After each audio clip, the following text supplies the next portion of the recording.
did like that conversation from last week, man. I really like that. Yeah, it was a good one. It was a good ass show, man.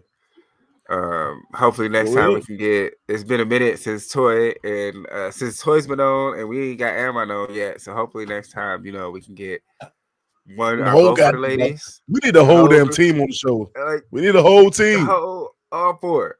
Yeah. Oh man. Right. But I get it. Life be life. But yeah, y'all. Welcome back to the Upsurge podcast. Based on Upsurge magazine. Hey. And I'm your host, mate. One of the 4 hosts, should be 4. Troy Ryan. And then this is our art director and writer, editor, pretty much almost everything that I do. I'm the co-host. Right, yeah. Yo, what's up, Eric G, man? I'm Eric G. How y'all doing? How y'all feeling? How y'all people doing out there? I know it's been a day, but we gonna pie, we gonna clear the mind, you know what I'm saying? Talk a little shit. I done gave up drinking, y'all. This shit crazy, man. No, I'm taking a shot tonight. I need one. I'm going ahead. My wife, every time I grab a bottle, my wife like, nigga, put it back. Put it back. But like I said last time, I wanted to do the second episode, so this is the first second episode of the month sort of deal. Mm-hmm. And I don't know why I didn't think about it before, but I have a list of just the conversations, the shit that I'm seeing people talk about and stuff that's going on the internet for TikTok content for when I want to make a video. I say, okay, let me join in on this conversation. It's a long ass list and some shit I probably should have been talked about, but whatever. Hey, look, let me get out before I just gotta get out by 9 o'clock. I got you.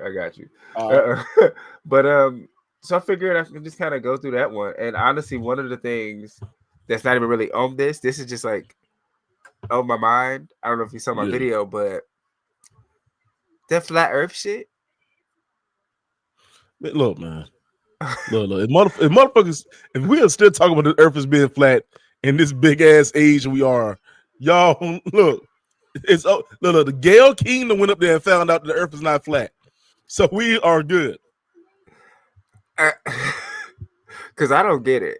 Cause what I'm sorry, because it actually I'm not the smartest nigga in the world, but I'm pretty fucking smart, and some shit just sounds so dumb that I can't help but laugh because I'm like, no, but you really think this, right, and what's re-sparked it for me was, I don't know if you watched the Joe Budden podcast.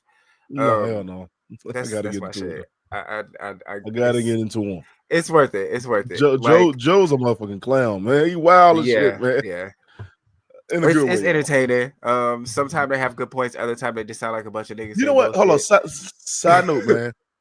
Joe Budden as a podcast is perfect. Him as a rapper. But but yeah, so Wiz Khalifa was on the show. Yeah. And he was talking about flat earth, and they're but why? He anytime I'm in a plane, the plane don't go up or down.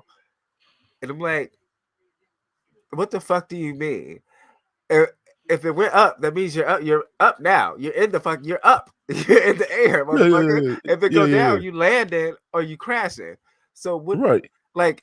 In my mind, I'm thinking he's saying because he doesn't curve when he flies, but the Earth is a mega structure, nigga. It's not you're thinking of the Earth as a cartoon. And the plane should go around like this. No. But you know what? Hold on. Devil's advocate. Maybe the same thing can be said about somebody who feel like the earth being flat, we might drive off it. Because we're thinking, okay, earth is flat, eventually you're going to come off the side of the earth. Maybe they're maybe it's a mega structure. You would never go off the side of the earth. I don't fucking know. It just, to me personally, I've been in planes. But if it's been a million something years, somebody by now that fell off that goddamn edge. I mean, by now. I mean, that's where the dinosaurs at, y'all. The dinosaurs that fell off the edge of the earth. And that's why they stink. No, I'm gonna tell you the train though. I'm gonna say, well, you've been in an airplane before. You can see the curve of the earth as you flying. You can see it curving. So I don't understand. I mean, look, man, if y'all feel like especially if it's an early flight, because you can see the sun on the horizon. That's literally a horizon, motherfucker. Like, I mean, if you look at the moon is round. We're not looking at through a telescope. The moon is round. And then if it was flat, wouldn't it mean it's like daytime all the time? Because the sun is up. So it's always gonna be daytime. No, right? I mean across town is night. I don't fucking know. It's just stupid. Like it don't make sense. It raised so many questions, and it's like no. I mean, it don't. But I guess for me, it raises questions because I do try to understand what the fuck people mean sometimes, even when it's stupid. And it's like what? So you ever see I guess any of the Thor movies? Yeah. His where he's from Asgard, the little like island in fucking space kind of thing. Yeah, it's like that's kind of like what's in their head. But here's my thing is this conversation has been had since the dawn of time. If the Earth round or flat, and it's crazy that has been had forever. And the fact is, the people in this big ass 2025 year is still like the Earth is flat. And then on top of that, like you ever hear the conspiracy theories, like when they be like when they explain why the Earth is flat? Because we're in a firmament. Yeah, and there's no way you're looking at the world through a telescope, and you ain't never experienced it yourself. You will never know. I'm sitting there looking like, bitch. You don't know. My thing is, even if the Earth was flat, matter of fact, I'm gonna say that the Earth is made in a triangle. So I don't give a damn. Earth is made in a triangle, and we had every different points. Dog, that shit is at this damn point. I feel like I'm gonna say this very quick, man. I feel like people at this. I ain't gonna say what I'm gonna say. I'm gonna say some very rude shit. I'm gonna leave that alone. I had to stop. I'm on the same track. It was no. I'm about to say some very off the wall shit, and this is my business. This our business we have, and I cannot say the off the wall shit on this podcast. But on Random Thoughts with Eric G, I may say that off the wall shit. All I'm gonna say is we live I want to say it now. In the age of information, and people choose to be dumb. Like you can learn anything, and motherfuckers purposely choose to be dumb. You can just look it up. I think we're still reacting to the side effects of COVID. I think COVID is still. Like, let me tell you this right. I have this one guy who's a podcaster, man. He's my homeboy, man. I'm not gonna I'm not down on him at all, man. Not at all. I say his name, my boy Donnie Dobson. He's with Whatever Talk podcast. My man has been doing it for a while. He's cool. Donnie says whatever opinions. And Donnie's opinions is crazy. I love Donnie. Donnie is my homeboy. No, like 100 grand, cool as hell. But Donnie said one thing that made me think about this subject. He was like, "Are we learning the truth? Everything we learn is what's been told to us by somebody else. Is how we know what they put in these history books are facts. How we know we put in these books are facts and all together." So I'm like, some sitting there thinking, like I said, maybe this what these people thinking. Like, who to know is the Earth round or flat? Not, and maybe they tell us it's round because they want us to believe it's round from the Illuminati standpoint, and then But that's what I'm like. It doesn't. I think I fuck with conspiracies. You know, some of them are really like, oh shit. And if you like, you know, there's been real life shit that's happened. So it's like, I'm not gonna shut down shit. But some of them, it's like I don't see people asking themselves why. What the fuck do they gain? What does anybody gain from the Earth being flat all this time? Not a fucking thing. It's not. But the fact that it's such a big ass argument is crazy to me. Like people choose to be dumb. They choose, like they're like, oh, they wake up in the morning and be like, I could read that book. Fuck that. Fuck the book. Like it's like no, I don't believe that slaves took the Underground Railroad. Who was the conductor? Like it don't fucking man, and the killer part about some of those is that it be black people saying shit like that, and I just be like, bro, every time. It'll always be a nigga who says some nigga shit every damn time. And that gets me. Oh my god, man! Like I said, I'm not the smartest motherfucker, but I'm intelligent as hell, and I'm an advocate for learning. Like I like to learn. I hope everybody let's all just learn, you know. And I feel like when you don't know something, like personally, if I don't know about some shit, I'm not gonna talk about it. I mean, I might like mention a little piece or something, but like if I don't genuinely know, I'm not gonna join in on a conversation like that. But you know, we podcasters, man. We live in a world of our own imaginations. So we sometimes we say shit that we speak our inner thoughts. I'm prime example. I mean, but that's random thoughts. Yeah, that's to be expected. But just from like an everyday, like I feel like motherfuckers love to argue now, and they don't know shit. Everybody feels like, ooh, I'm a scholar. Cause like you probably saw 2 or 3 reels and was like, on some shit. And now you think, you went to TikTok University, and it's like, if you really don't know, it's okay to just shut the fuck up. Let me say this right, man. Just shut up. We have a big like epidemic going on. It's a bunch of dumb, smart motherfuckers running around this motherfucker, and we need to calm the fuck down. We're some dumb. There's a lot of dumb, smart ass motherfuckers out here. Like you a smart ass, dumb ass motherfucker. And they get mad. They get mad when they're proven seriously wrong. Mad. No way. Shut up. Well, so I don't even see you ain't watched Joe Budden or whatever, but that's literally what like recently happened. One of the guys on there, his name Ish, and he just like he can't handle being proven wrong, and he don't like when people like. Just he has a button at a certain point, and he starts turning red and yelling and shit, and he's just not but he's just like not. He's not the smartest noodle in the pot, like I don't know. Well, here's my thing is tries to be, and now there's somebody on the show who's like actually smart. Is it and Melissa? they be getting into it. No, it's Mark Lamont Hill. He's like a okay. Oh yeah, I know exactly who he is. Author a whole bunch of shit, and it's like he's actually fucking smart, and they didn't got into it a few times, and that's part of where the flat earth shit popped back up, because that was one of the first, not the first thing, but that was one of the recent things that they got into it over. And he was like so you don't think it's something under like Antarctica? He's in his mind picturing the earth as a sphere, and Antarctica's right here, and he talking about under. Nigga, that's space. What is like Hey, no, my question is what? Like when we was in school and they told us about the crust and magma and all this shit right there. Yeah. That don't exist. Like that shit happened. The core is right in the middle of the whole thing. Like the fact that we got fire in the middle of the earth is called lava and all this shit. Right. Like we don't understand. Okay. We got it. If anything, they will be lying about the earth being larger than it is. If anything, versus flat. I agree. I mean, internet. You know what? I'm gonna say, you ever had a conversation with somebody who was dumb and it made you feel kind of dumb? Yeah, I do. I'll either feel dumb or I'll get confused. Like, no, because wait, but like I don't. What are you talking about?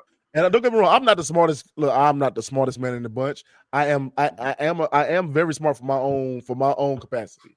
But I'm telling you this right here. I don't know everything. I don't claim to know everything, but I know the simple shit, and I know pretty much that we ain't living on no flat ass land. But it's fine. It's what it is. Matter of fact, maybe everybody's right. Maybe the earth is not round. It's not flat. Maybe it's a cube. You ever thought about that? Maybe it's a big ass cube, and we're just going down, go around, go back up. I don't fucking know. Like, I don't know. And it's like the motherfuckers who talk about the firmament. So, like, I guess with that idea, you have you seen the Simpsons movie? Oh yeah. So like that dome, that's the idea that we're in a big ass dome. And it's like, okay, same question then. How come ain't nobody ran into this fucking dome? Hey yo, you know what? Where is that? What's that movie? What was that movie we seen? The Truman Show. You remember that? Yeah. Hey, you remember eventually he ran into the end of the damn like town, and it was fake. And he was like, oh shit, the sky. I can go through the sky to point to the sky. Like maybe that's what we live. I don't get it nowadays. But I feel like everybody got. You know what? I'm gonna say this right. And this is why, as a podcaster, that I'm gonna speak as a podcaster first. Okay. I think that by us having that the world have a chance now to actually have a to give yourself your own platforms, that you are able to say whatever that was normally hidden in your mind. Yeah. You know what I'm saying? And some things, whether it be political, whether it be like your views on racism, a lot of times back in our days anyway, we used to keep a lot of shit like at the kitchen table, or we keep a lot of shit in house that we like, okay, cool, we're not gonna say that because at home you'll say some shit and your family like, nigga, what the fuck your dumb ass saying? And don't say that shit outside. don't say that shit outside. Then somebody gonna clown your ass. But I think we at the point now that everybody has their own platforms. They're like, look, I'm gonna say whatever comes to my mind, and we're gonna test the waters and see what somebody's gonna say. And I think that's what we're doing now. I think I think we're living in a whole like got you type of moment. Like I'm gonna say something to see what you're gonna do, what you're gonna say. Maybe like for example, I'm gonna sit there and say that I don't know Chewbacca's are real. Like, you know what I'm saying? And see what you say. Like I think that's what we're doing right now. Yeah. Motherfuckers are just combative and stupid. A little bit. And plus people used to wear them helmets in school. And ain't nobody want to say that out loud. But go ahead. Yeah, that Leave No Child Behind shit left a couple kids back there. They still. Woo! So okay, one of the other things was all right, slang. Okay. Unfortunately, our shit is the best. Like we are culture, you know what I'm saying, and a lot of slang and popular, you know what I'm saying, everything comes from us, right. And it's kind of in recent years gotten annoying, honestly, and I think it's because of the rise of TikTok. You come across videos of little white kids saying YN and just little shit here and there. Just like it makes my skin crawl sometimes. And I thought about it. I was like, what the fuck? Fuck it. You know what? Since they using our shit, let's start back using white slang. that's a no go for me, buddy. We all take this shit. Hey, you know what? I found myself doing this shit now. When I see somebody, I do the trade all the time. I go, "What's up, man? What's good, bro? What's going on?" Oh yeah, fucking get a load of this guy. this guy. But no, but you know what, man? Like, I don't know. Was my shit. Like cause damn, we can't. And the only thing that we can't have is nigga, and they still sprinkle that in when they want to. That's the only thing we can have. Woo, let me tell you, let me tell y'all, man. Well, I used to work at this restaurant, man. I ain't gonna say the name of the restaurant. I used to work at this restaurant where it was predominantly like white people, and they kept us us. It kept us black people in the back. We was the cooks in the back or the Mexicans in the back, and I remember that so many times. Like, no, man, before I get to that part, remember the song? What was it? My nigga. Yeah. Oh. Yeah. So, my hitter. They changed it to my hitter. Yeah. When I said that song came out, I would never forget walking into work and I heard somebody singing that goddamn song, and I was like, "The fuck you?" And it was a little girl. I'm gonna call her Becky. She was over there to say, "My nigga, my motherfucking nigga." And I was like, "Hello, right? Yeah." And she's like, "It's just a song, Eric. It's just a song." And I'm sitting there like, "No, what are you song my ass?" Yeah, and she said, and then I'm telling you, it got to a point where they was like dying to say it to me, like, "Hey, Eric, hey, Eric, let me say this right, guy. Let me say this right to you. I don't care what anybody says. You are one of those. You are the coolest nigga I ever met." That's the fuck you, the bitch. Yeah. And before I say that, it's, "Oh my god, did I offend you? Oh my, I did not mean to offend you." I'm like, "You're on thin ice." I would have told his ass, "You're on thin ice, buddy. You're cruising for a bruising bow. You are barking up the wrong tree." I'm telling you this. I'm gonna tell you what really would make people outside our culture mad. When somebody hit you with a slang that's not normally what they're saying, hit them back with their own slang. Excuse me. I used to like because the white girls would come to the counter when I worked there, and they'd be like, "Hey, homie, hey, what's up, brother? What it do?"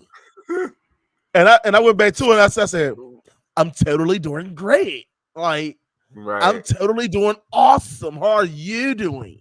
And they'd be like, bitching. What the hell? Yeah, That's like, bitching. oh my god, like gag me with a spoon, or you're freaking totally tubular. Like they Yeah, would be mad as shit with hell me, man. yeah. Yeah, so Oh man, shit, I'm about to start using that shit. Take a chill pill. Like, you're about to blow 'cause a gasket. totally. Oh Like, shit, man.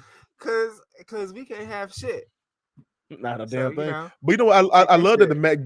I love that the Met Gala that passed was basically Hell black yeah. culture. Like that was the Yeah. blackest. This 2025 was the blackest Met Gala that we have Yeah. ever had. Hell yeah. I mean, honestly, it's been a black ass year so far. Yeah, Did you see it's been a black Sinners? ass year. Yeah. Yeah, niggas is standing up this year. God damn it. I love it. Yeah, that I shit watched was it. I watched it twice. It was the best movie. Yeah. Even when the old girl was twerking. That shit, I love that scene. That scene was fucking crazy. I ain't never seen no shit like that in my life. And I'm like, it was so detailed.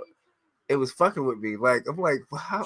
Because, like, as an artist, I think, you know what I'm saying, we try to create with intention and shit like that. But it was so much in that movie. Right. And just in that scene alone, I'm like, I don't even think he did all this on purpose. Like, I think it was just at some point just happening. Like, because sometimes it's like that. Like you create some shit that you're not even really thinking about. You just putting some shit together. Then by the time you're done, you're like, oh damn, wow, I wasn't even, like. And I think some of that shit was that. Like he definitely did a lot of it with intention, but I think shit decided to come together. Yeah, and you know what? I seen a clip of him actually, like he was directing the movie. He was literally sitting down on the floor, and it was like he was transcended into this world. And he was like a little kid, and he was watching the music going. He was just sitting there. He was like, yep. And the camera's going around him. The camera's trying to walk around him and stuff, and he just sitting on the floor looking up like, this shit is crazy. Like this. Yeah. And it was that one scene, man. And if you haven't seen the movie by now, then you just ain't gonna see it. Yeah, I don't know what the fuck to tell you. I'm gonna spoil the hell out of it now, then. But that scene, man, I'm gonna tell you, I feel like if I was high, it would have been a whole different like ball game for me. Ooh, I would have loved to be on acid on that scene. Oh that hell no! Right? I would have tore that whole fucking theater up on acid. Y'all see that? Oh shit! Yeah, I feel that, but no, I visually I wouldn't mind seeing that on acid, but that shit is crazy. Actually, I'll hear you for a second. Is it? Oh, no, my headphones still good. Okay. Yeah, I was saying that. Yeah, I mean that scene was beautiful though. I'm not gonna lie to you. It was you know what? Yeah. I think the two parts of that movie to me, I found like the scene where they like. I'm not even into like the graphic stuff like that, but the scene. I think that scene is like even how the scene come into when he's playing the guitar and you see the 1970s funk comes into play, and it's like they battling each other with the guitars. And I was like, and they started transcending you into this world. And I was like, oh, that shit is nice. And then the scene at the end when older Sammy is speaking to Stack, and he was like reminiscing about that night before, and he said before that night it was the best day of my life, and you get to see what they were reminiscing about. And I was saying to myself, I was like, yo, that's honestly a beautiful scene because you seen, and what made it so beautiful is that even though Sammy was like a 80-year-old man at the time, you seen the childlike innocence come back into his eyes as he was telling that part, and I thought it was a beautiful like take. Yeah, the whole shit, and like because I've done 2 episodes of Man of Horror on this already, and I've never. I mean, I don't mind, but I'm like, I will fucking. without thinking, we'll fuck around and talk about that for the rest of the episode. No, Like, it's a beautiful show. It was a beautiful movie. Y'all haven't seen it, it please was see it. outstanding. Yeah. But like, just again, real quick, the part that got me was when they're in the car and they drive past all the, you know, the people in jail and shit like that, or the prisoners. Yeah. And he's telling a story about how they, you know, saw one of his friends get dragged and hung and all that shit. And he was just like, like, you know, mad and like almost like grunting.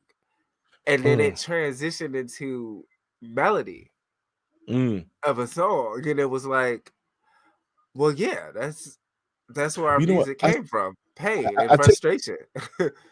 I take that scene as that he was. It wasn't that he was grunting. I think he was about to cry, and he was fighting back them tears. Like I do the same thing too. When if I go to a situation where I feel like I'm about to cry, I'm like, no, you're gonna do not today, not today. And I think about him grunting, he was like trying to say man up, and he was trying to man himself back up. And the only way get them tears out, nigga. That's not nothing normal to watch. But that's what he did. Think about it. He put his trauma into music. Yeah. And that's what the best part about it.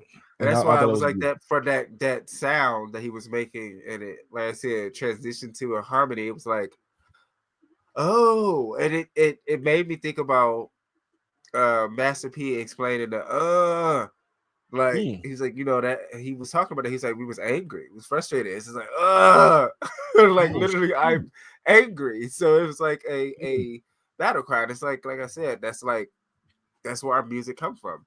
That's how, and it made me think about, because I saw it, just all these movies just start clicking in my head, and it's so simple, but you don't think about it until somebody highlights it for you. And I thought about Straight Outta Compton, Snoop Dogg, or him and Ice Cube and all them, like they were rapping about the fucking hood. Yeah. Like I'm seeing it's not every other day. This is how my shit gonna come out. So yeah. Oh man, it's a beautiful movie. I just said this right, man. Like my second watch, it was honestly, I was like, okay, yo, I really understand it now. Like the first watch, I was like, you know, the first one I was like, oh my shit, this shit is crazy. This is, oh my god. But sitting there watching it with my son, me and my son watched it the second time, and to look at him and to see him laugh and to get like in his feelings, then laugh again. I'm like, I said, yo, and it wasn't just a horror movie. It was like it was everything. That's almost an afterthought that it's a horror movie, because there's so much else going on, but it is genuinely a horror film. It was a couple scenes, several scenes. I was in episode, ooh, shit. It's very bloody, very bloody. Yeah, it was very. Ooh, all right, let me look at my list, because I will. Hold on, before we get to that list, the last time I said on that right there, if this was a real life story, right? If this was a real life story, I would be on the Native American side the whole fucking time. They had to fuck on. They said it's a vampire in your house. They said no, it's not. All right, cool. You have a good night. You know what? You'll figure it out. We gonna let them niggas handle it. Y'all good. Literally got the fuck on, but like, hey, he didn't ask her twice. He said, "Ma'am, I think there's somebody in your house that shouldn't be in your house. We need to let him out." She caught that gun. He said, "You know what, bitch, you're your own. Wrap it up." Good night. He was like, "Peace." Because may the force be with you, ma'am. I'll let you later. Definitely. That shit was amazing. Yeah, and so like, okay, fuck it. All right, now we got a podcast, bro. Go ahead. Nah, because I was just gonna say, I want to dabble in. What I do really, really like about it is I think it's gonna inspire a lot of Black creatives. Okay. And I'm excited to see where or what comes next from this. I think it's like a Black horror renaissance right now. And I started with Get Out.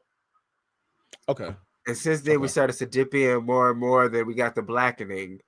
And you know what I'm saying? Like all these different but really huge films that came out that are telling our horror from our perspective. And then with this one, it was just like I couldn't help but start thinking about ideas, and can't like I write And like I've always thought about directing too, because I do photography. So it's like I have an eye, and I'm like, well, maybe I should try directing too. Like just from watching this, I'm like, hell yeah. You know what I'm saying? Like it's and now I also want to write an anthology book. I'm about to start looking for writers because I want to write like a sci-fi Afrofuturism type of anthology book. So just pretty much black ass stories, but like with a horror sci-fi kind of that'd be crazy. That'd be crazy twist. You know what I'm saying? You know, what I think that most black people don't go to in their in entertainment. I do think that a negative thing for us in entertainment that to catch the black audience, we got to make it almost a comedy. You know what I'm saying? That's horror, i.e. the Leprechaun movies, like Leprechaun in the Hood. Like that was straight up comedy. You know what I'm saying? Or anything that says in the hood is a comedy. Yeah. You know what I'm saying? So I do like that. We are naturally like this is what we do. You know what I'm saying? Like I think we laugh at trauma, unfortunately. Like yeah, we do. we bond through trauma.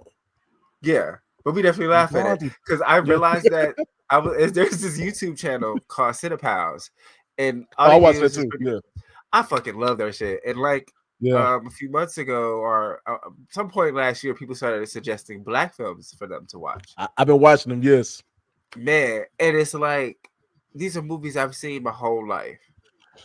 Never teared up, never cried, nothing. I watched like 7 movies with them, and I'm like. Because I'm watching it through their eyes that are untraumatized. So I'm realizing just how fucked up. I was watching Minister Society in tears. What's love got to do with it? In tears. But this family reunion, I'm like tearing up, like. But you know what? I tell you what I love about watching, and I shout that podcast out too because they also got another. It's his brother, the guy who's the main guy on Cinepals. He got like a twin brother who owns. We got a podcast.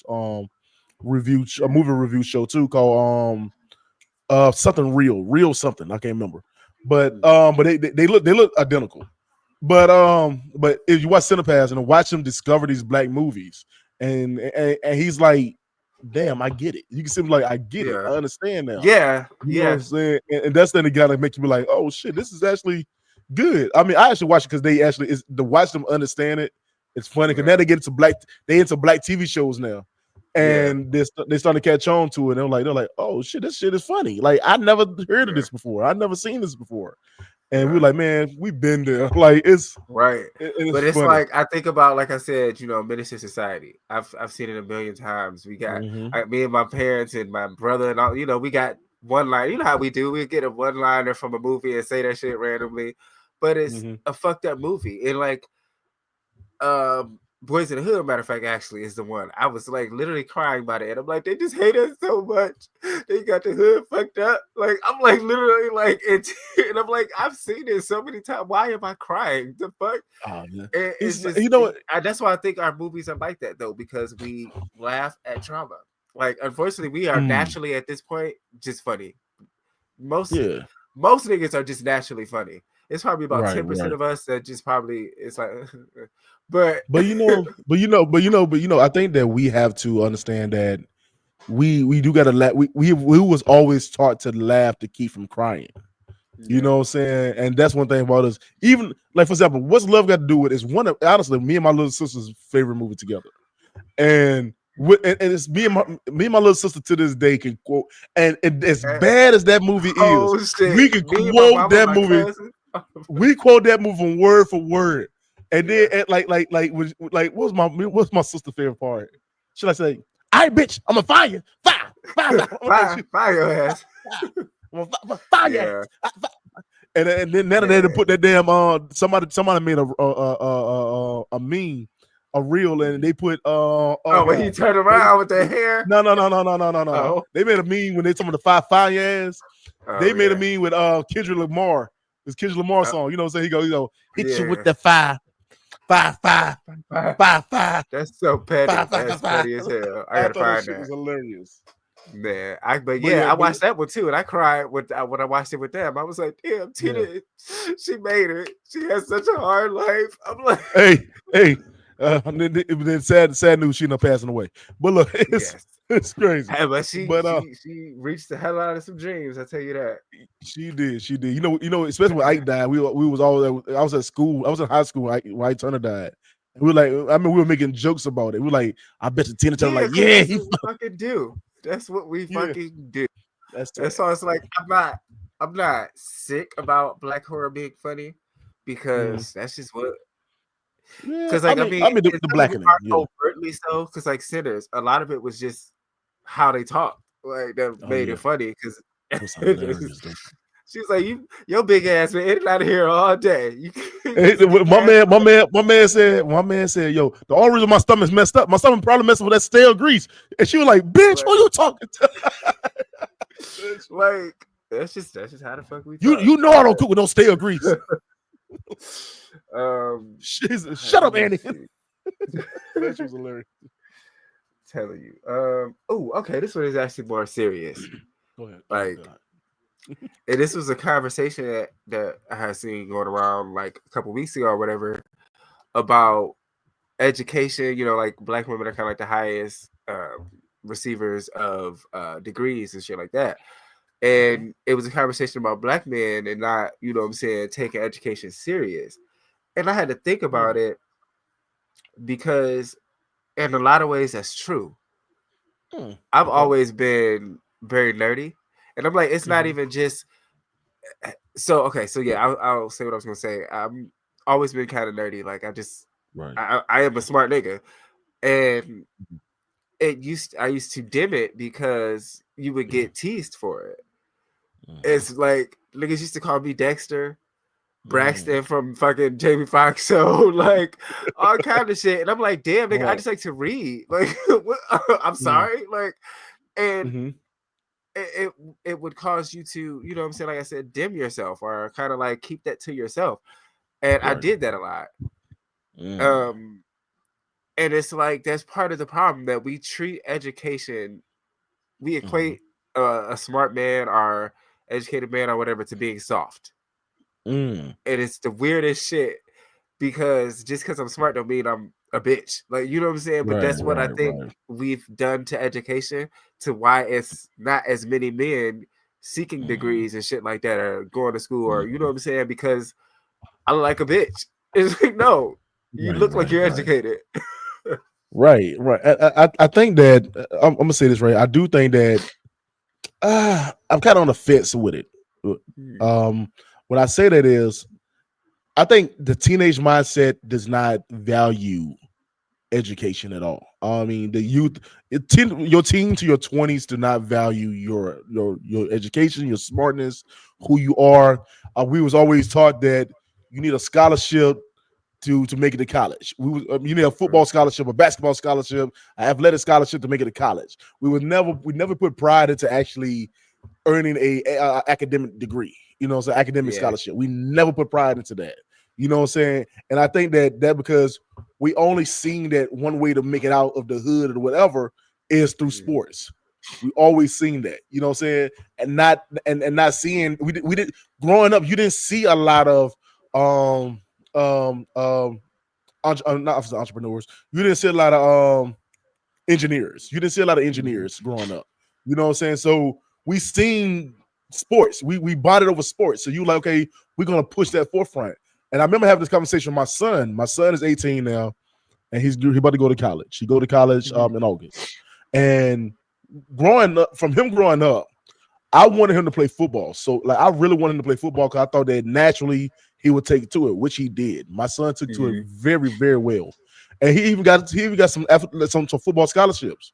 But at the flip side, I remember telling him, like, look, your sports is gonna be one thing, but your brain is gonna take you way further than being that football can take you.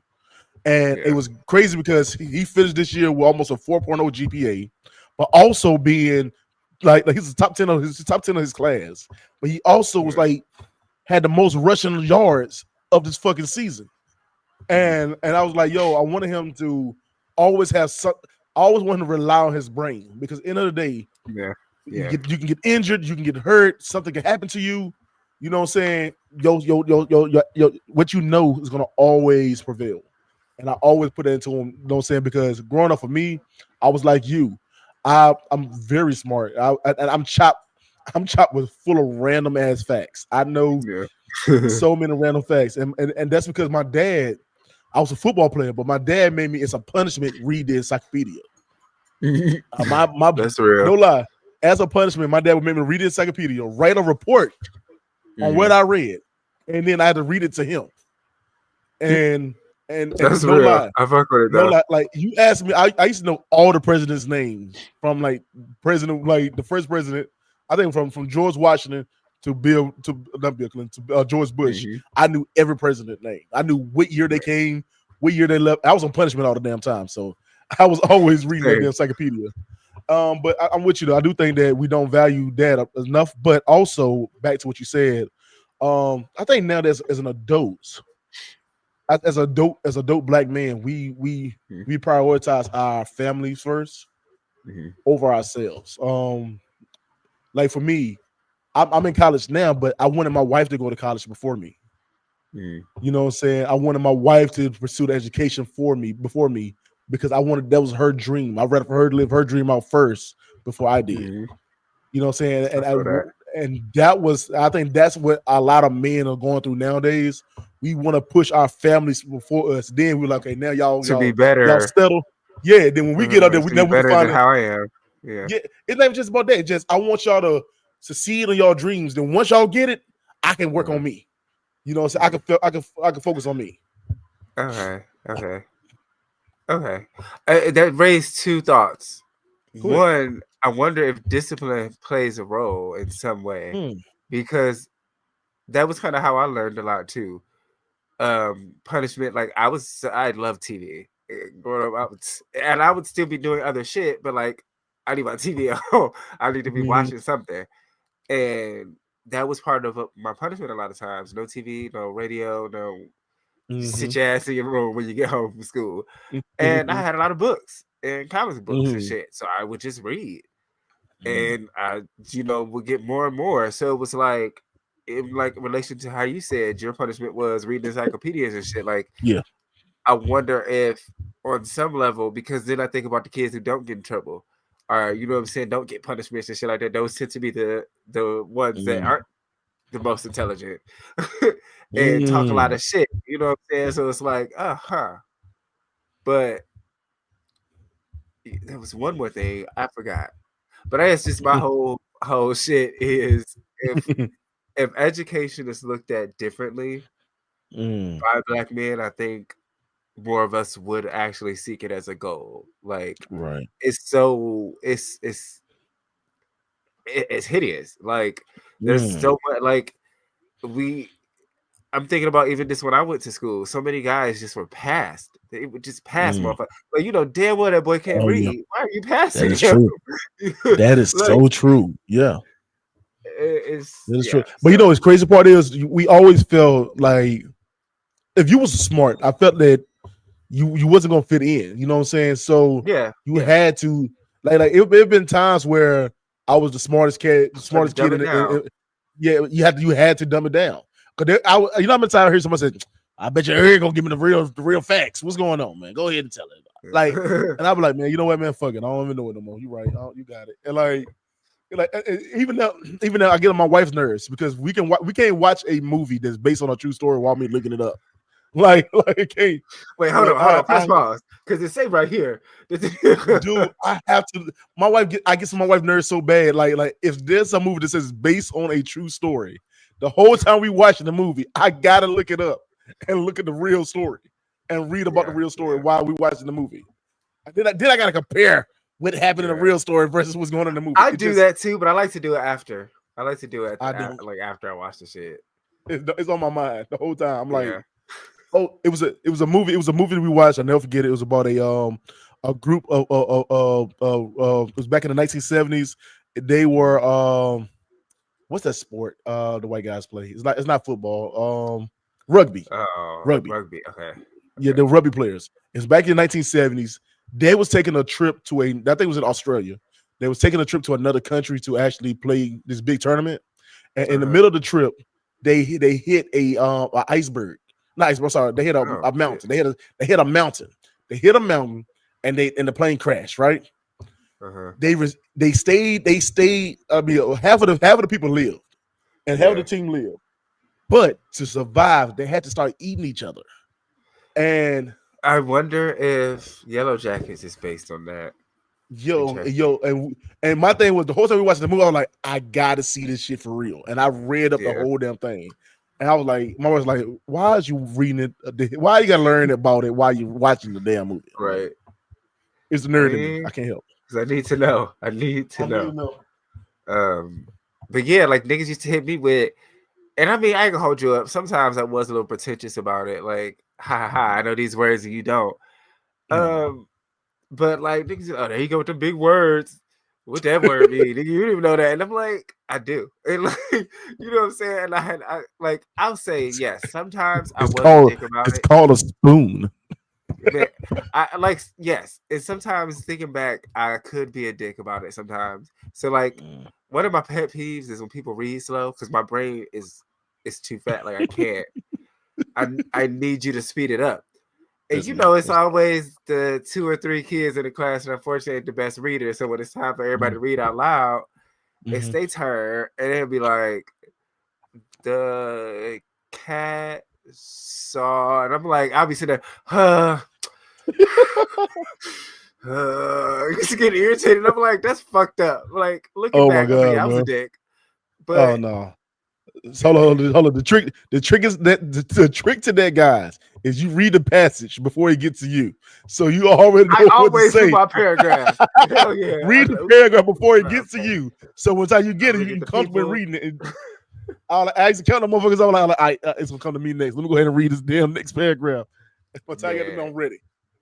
It's over. Oh man, yeah, like I just be like, I would literally count if like the teacher going in the order like of rows or whatever. I count how many. Okay, matches to the book. Hold on, let me tell you what fucked me up. My teacher did this thing called popcorn. When you read shit, and then you get to either she'll pick the next person, or she'll like, how about you pick the next person, and you gotta pick the next person, and I'm like, shit, they gonna call my ass. Damn it, no, damn it, fuck, yeah. I'm telling you, yeah. Oh man. Okay, I got. Okay, two more. Okay, let's go. All right, so the first one, body dysmorphia. You know what that is? Yeah. Okay. I didn't realize it was a thing. Like, I mean, like I knew it was a thing, but I guess I didn't understand it fully until I went through it last year. I thought about it. I was like, oh, because so I've always been a big guy, right? Like, it wasn't until like recent years, my later 20s that I started to like break it down for real. And I was kind of depressed last year. And I lost a lot of weight. Like, I was 137, and I haven't been that small since I was like in elementary school. Like, I've always been just on the bigger side. The bigger guy. Yeah. Yeah. So I've only ever really saw my body that way. So as I'm losing all this weight and everybody like, oh my God, you're so small. I'm like, what the fuck are y'all talking about? I'm not seeing it. I'm still seeing. I'm like, it was one day my friend mentioned something about a shirt I had on. I was like, do you see all this stomach? Like these titties? I'm like, what are you talking about? And she like, shit. What? Like looking at me like I'm crazy. And I'm like, and it wasn't until this year when I decided to like take my weight seriously, because I never like, I've always attempted, but I always fall off on genuinely working on my body. And I wanted to learn more about it this time. You know, I'm older. I think I can kind of maintain it better. And I started to pick up my weight. I was like, wait. And I saw that 137. I was like, that's crazy. What? I was looking in the mirror and I finally started to actually see what my body looked like. But like I said, I always saw it as big boy. So I wasn't even seeing myself lose weight. And I'm like, oh, bitch, I had body dysmorphia. You know what? I think that's a very light case of it. I know Tammy Roman has a very very severe case of body dysmorphia, where she she's. I mean, I think she's a talented woman, but you see her, she's very skinny now. And she said when she see herself, she still see a big girl. And I'm like, and she like, no matter what. And she said when somebody told her that she said one time somebody told her she like a bobblehead doll. And she said she thought that was the best compliment that somebody ever gave her. She like, oh my God, I'm that skinny? Like for real? But for me, I'm gonna say the truth. Maybe it's me. Maybe I have the opposite of that then. Because I know I've gained a lot of weight. But I don't. When I look at myself in the mirror, I don't see what I see in the photographs. Like when you take a picture, I'm like, God damn, I'm big as shit. When I look in the mirror, I'm like, I'm pretty decent shape. Like I look pretty good. Then also somebody take a picture of me from the side. I'm like, damn, Shamu. Like damn. Somebody throw Shamu back into the water. Damn. And that's what gets me because I don't. My dad used to always tell me, he said, you never know how big you are until somebody take a picture of you. And I've never that makes it, he used to tell me all the time, you never know how big you are until somebody take a picture of you. And I was sitting there and I was sitting there and I was looking at the picture. Me and my wife were on vacation. I'm like, damn, because the whole time I'm with my shirt off. I'm like, yo, I look good. Yeah. This shit look good. I could almost see my six pack. Man, I looked at that goddamn picture. I said, six pack, where? Dog. I'm telling you. my brother sounded like a retired police officer. That shit was crazy. I ain't know. But you know what? All jokes aside, I always go back to my family. I talk to my sons all the time about their bodies, and I think we always made jokes about each other's like body. You know what I'm saying? Yeah. I have one son that's really like athletic built. He's like slim. He's cut the fuck up like muscles. But I had another son that was like more on the chubbier side. And you know what I'm saying? And what I love about him when he was younger, he never let his body, like, you couldn't tell him that he was a fat little kid. You can't say that to him. Because he's like, if my brother can take his shirt off, I'm taking my shirt off too. I'm taking my shirt off too. Yeah. So and you gonna love all. And now that I watch him now, and he's almost 17. I watch him now, and he lost weight and whatever. But I think I seen him starting to get into that mindset of, I am fat. I am a big kid. And I don't like the way I look no more. And I remember he was saying, and then he gets to the point like, now he lost weight. Everybody in the world is fat. Now everybody in the world need to lose weight. And it's kind of, I want to get him out of that mode because I love. He looks great. His body looked great on him. But I love the confidence he had as that age when he was. Yeah. Because when I was that young, I did not have the confidence to say, fuck it, I'm gonna go outside my shirt off because this man he's showing his mine didn't kick in until I was older. Like, so it was like, excuse me. That was definitely a keep his shirt on at the pool, nigga. Like, and then, like, my nickname used to be Garbage Disposal because I was gonna finish, especially if it's my favorite food, and you like, oh no, I want the rest. Slide that plate over here. Go ahead. Sure. You know what? Down. I seen a picture you like bigger, but I couldn't believe it. Go ahead. No, yeah, and like people always say shit like that to me now. Like the biggest I was 250. So for 250, 5'9", you know what I'm saying? I'm 5'10" now at this point, but like, you know what I'm saying, younger, that was the stats, and it was like people do not believe me when I tell them that. No, I was big, y'all. They'd be like, nope, shut the fuck up. I'm like, no, and let me show you all the pictures. But it's always fluctuated too. And like you said, I'm the opposite, man, because I was never like 6-pack abs, never. I was never that. But I was in good shape. You know, so I was an athlete, so I was in good shape. But like, and I remember when I see people that are like, damn, Eric, you done got fucking big. Damn. But I made this post. I made this post on Facebook though. That made me feel good about myself, y'all. And I remember that I said that when I was a teenager, I used to watch B2K, and I'm like, damn, them niggas will cut the fuck up, man. Damn, the girls going crazy for them. Look at them. I mean, sure, you might be watching for a whole different reason, but I want that one. But hey, it is what it is, man. But man, I used to that shit. Go ahead, dude, I like no offense. Back then, I felt like look, I look more like physically. I look more like Raz B. I was the big head, big lip boy. I said, fuck, if I can get a cut up, I can get my body cut up like his. I feel like he was the biggest, he was the buildest looking one. Yeah. I said, if I can get cut up like him, I'll be perfect. And I said, all right, fuck it. And I worked my ass off that summer, man. I worked my ass off. I got a 4.5 pack. And I was so fucking happy. I worked my ass. I was walking like, even up until my 20s, like I was like 22. Yeah. I was walking outside with my shirt off. I was like, oh my, look at this body. But I struggled so hard to get to it. You know what brought joy to my heart? Right. When I seen Omarion performing the Millennial Tour with his shirt off. And them damn B cuts was bouncing around that. Them titties was bouncing around on that damn stage. I said, there we go. I ain't really got my titties no more, but I grew to love them. Oh, damn that. Omarion with titties made me feel good about myself. I loved it. Every bounce, I was like, that's me. I made it. I'm telling you. Yeah, it was. I did, and it's a more serious note. Just for a hot minute. I'll be quiet. Go ahead. After around college, or during college, I had a phase where I was kind of making myself throw up.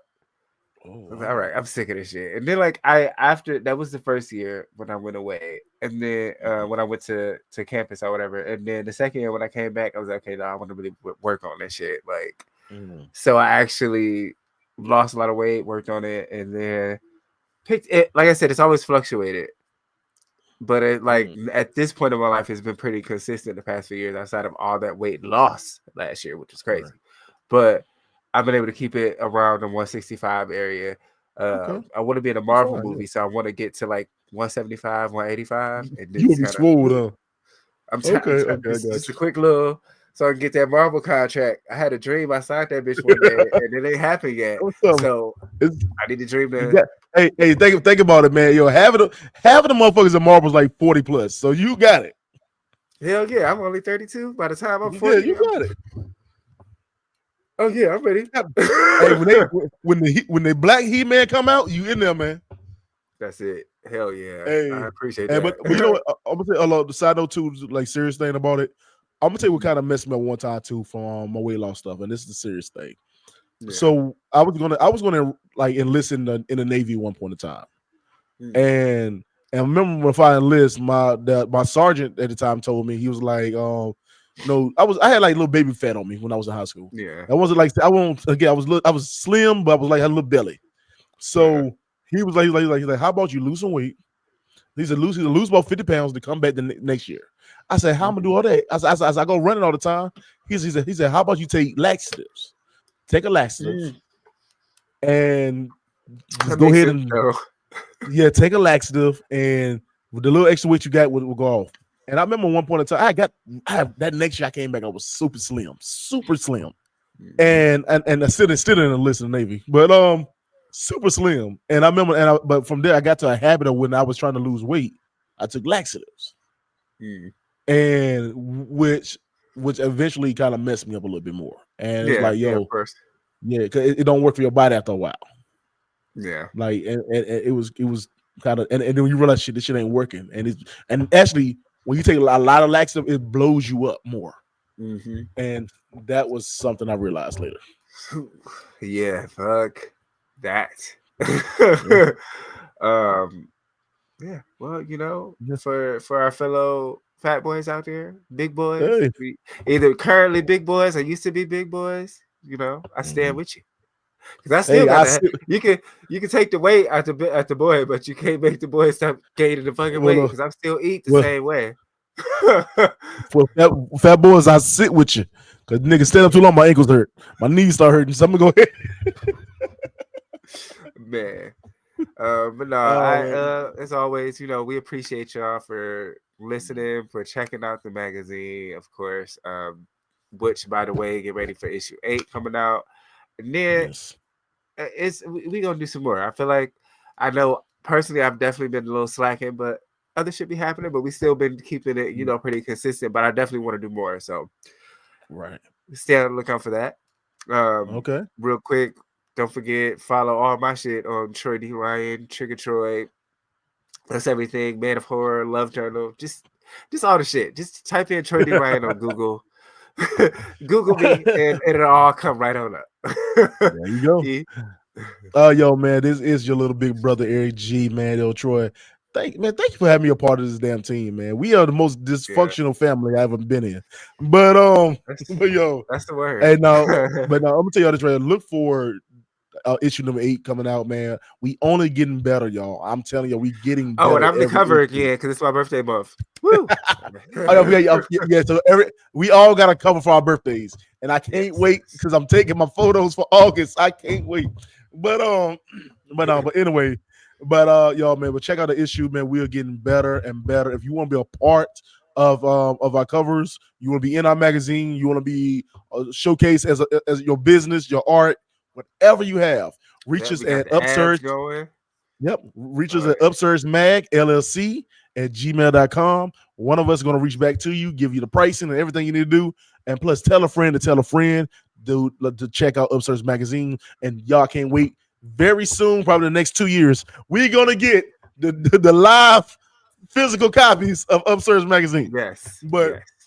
oh my God, We're I can't wait for that. archive. We're gonna have the old ones available and the new ones. It I can be can't wait. all of the issues archived. So, and if you also want to connect with my talking ass, I love to fucking talk.